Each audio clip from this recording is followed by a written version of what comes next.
Shalom, selamat pagi adik-adik yang kami kasihi di dalam Tuhan kita Yesus Kristus. Salam damai sejahtera bagi kita semua. Kiranya Tuhan Yesus memberkati kita di pagi hari ini dengan berkat-berkat yang melimpah, kekuatan, kesehatan, sukacita, dan damai sejahtera.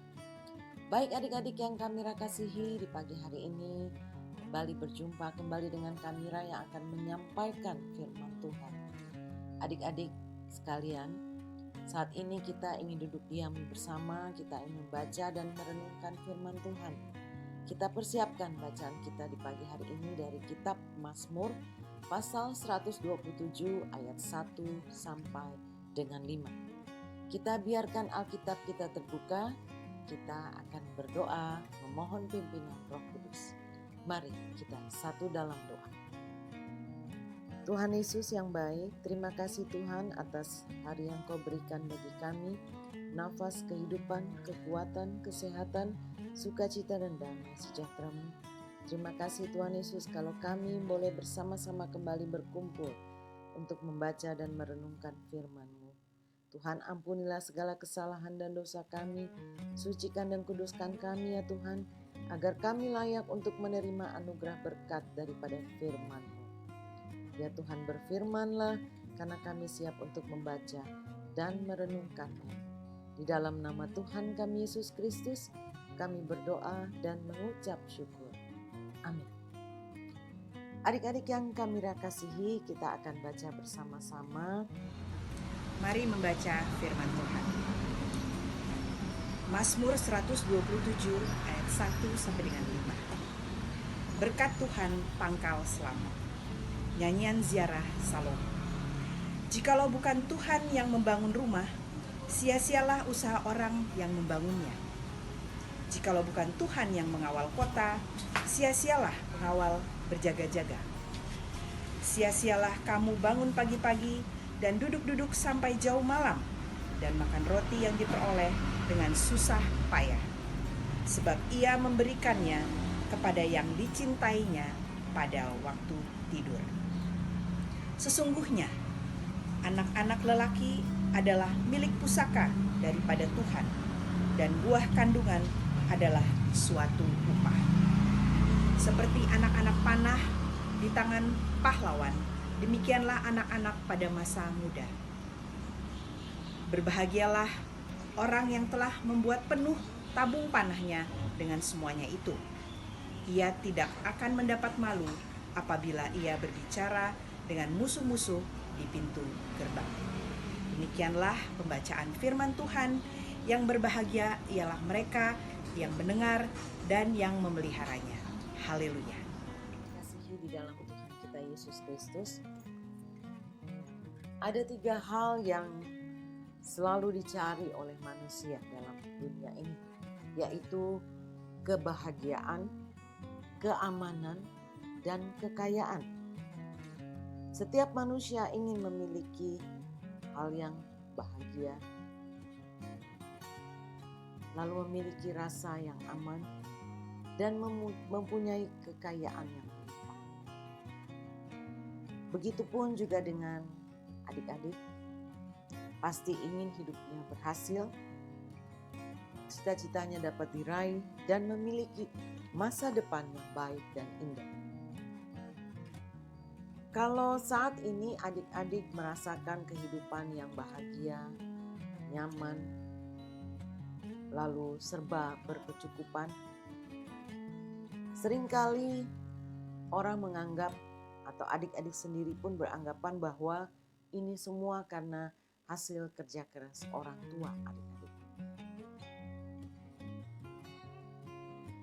Mari kita melihat bacaan yang kita baca di pagi hari ini yang mengisahkan tentang Raja Salomo yang merupakan raja yang penuh dengan hikmat, karena pada awal dia menjadi raja, ia hanya meminta kepada Allah hikmat agar ia dimampukan memimpin bangsa Israel yang besar itu.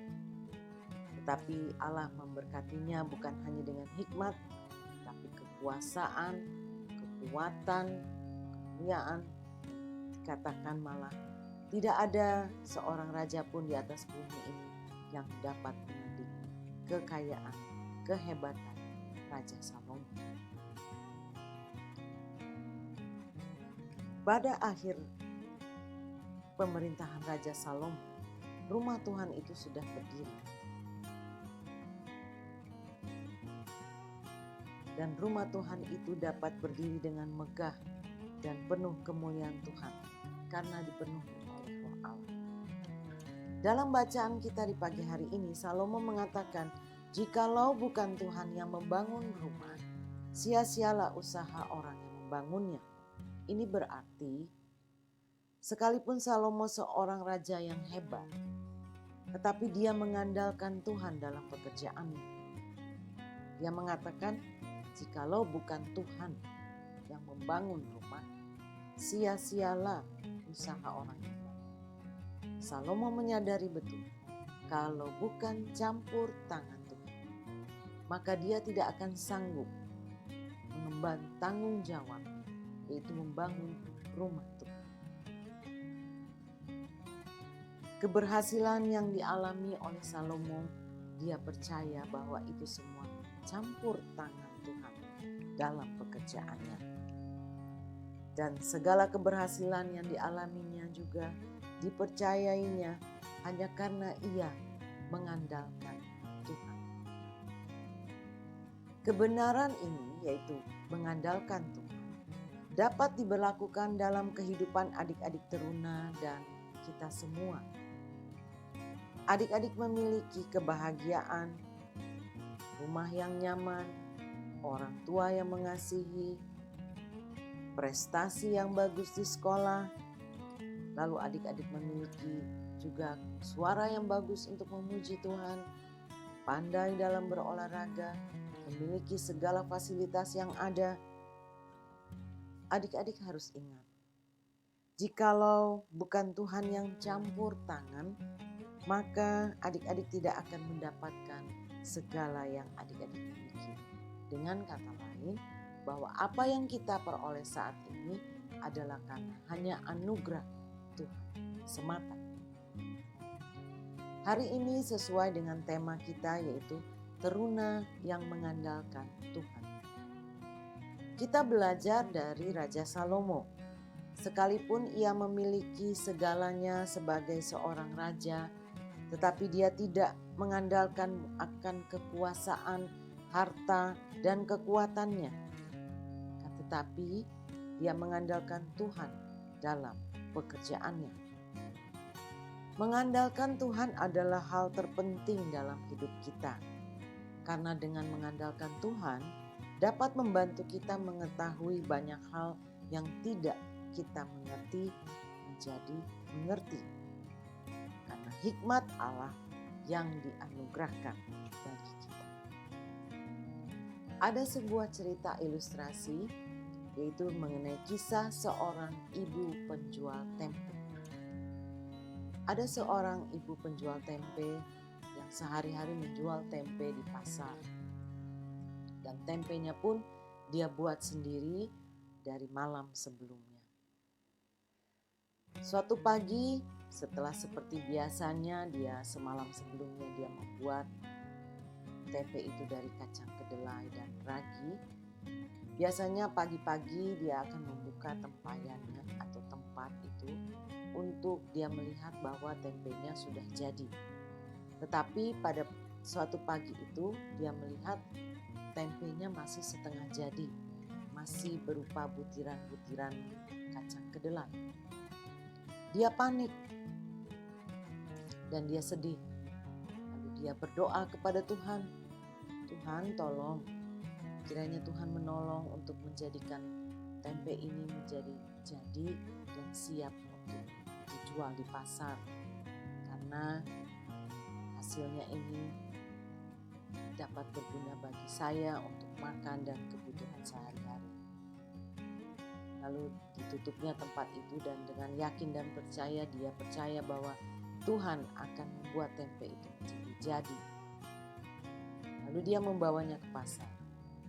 Setelah tiba di pasar, dia membuka kembali tempayan itu.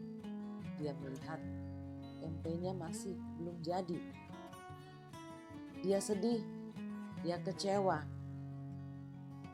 Dia pasti sudah membayangkan bahwa dia tidak akan membawa pulang apa-apa ini, kecuali tempe yang setengah jadi. Lalu dia berdoa kepada Tuhan, memohon pertolongan dari Tuhan. Dan kembali dia membukanya, masih belum jadi juga. Hingga tengah hari, dia terus berdoa kepada Tuhan. Pada akhirnya dia merasa kecewa karena doanya tidak dijawab oleh Tuhan. Dia tidak berani menjualnya, karena orang tidak mau tempe yang setengah jadi. Ketika menjelang sore, ada seseorang yang menghampirinya dan bertanya, "Bu, saya mencari tempe setengah jadi. Apakah ibu ada?" Ibu itu terkejut. Ada orang yang mencari tempe setengah jadi. Lalu dia berkata, "Oh, ini ada. Tempe yang setengah jadi itu diperlihatkan kepada orang itu." Dan orang itu berkata, "Nah, ini dia yang saya cari. Saya akan mengirim kepada anak saya yang berada di luar kota." Lalu dia membelinya. "Saya akan membelinya semua, Bu. Berapa yang ibu jual?" Ibu ini memberi harga seperti halnya tempe yang sudah jadi. Lalu orang itu memberikan uang dan membiarkan ibu dan memberikan ibu itu kembaliannya. Dia tidak mengambil kembaliannya. Buat ibu saja. Karena ibu sudah menolong saya. Dari tadi saya keliling pasar, tidak ada yang menjual tempe setengah jadi. Karena kalau saya kirim ke anak saya tempe yang sudah jadi, sampai di sana mungkin tempe itu sudah tidak bagus. Lalu ibu itu menerimanya. Ibu itu bersyukur, mengucap syukur kepada Tuhan. Karena dia mendapat lebih banyak dari seperti biasanya karena tempe yang setengah jadi tadi. Dia baru mengerti rencana Tuhan. Tuhan tidak pernah memberikan rencana dan rancangan yang tidak baik bagi anak. Tadinya dia tidak mengerti kenapa tempenya tidak jadi. Apa yang salah? Karena segala bahannya sama. Seperti kemarin-kemarin. Ternyata ada maksud Tuhan di balik semua itu. Karena ada kebutuhan itu, ibu itu yang lebih dari biasanya. Maka diberikanlah kejadian seperti tadi. Nah, adik-adik teruna, rencana kita tidak sama dengan rancangan Tuhan. Kita tidak pernah tahu apa yang akan terjadi. Manusia tidak pernah dapat menyelami pikiran Tuhan. Tetapi percayalah bahwa rencana Tuhan itu selalu mendatangkan kebaikan bagi hidup kita. Ketika kita tidak mengandalkan Tuhan, maka akan berakhir pada kekecewaan. Tetapi kalau kita mengandalkan Tuhan, maka hidup kita akan diberkati. Kamira akan mengajak adik-adik untuk melihat bacaan nats Alkitab dari kitab Yeremia pasal 5. Kita akan baca, Kamira bacakan Yeremia pasal 5. Beginilah firman Tuhan, terkutuklah orang yang mengandalkan manusia, yang mengandalkan kekuatannya sendiri, dan yang hatinya menjauh daripada Tuhan.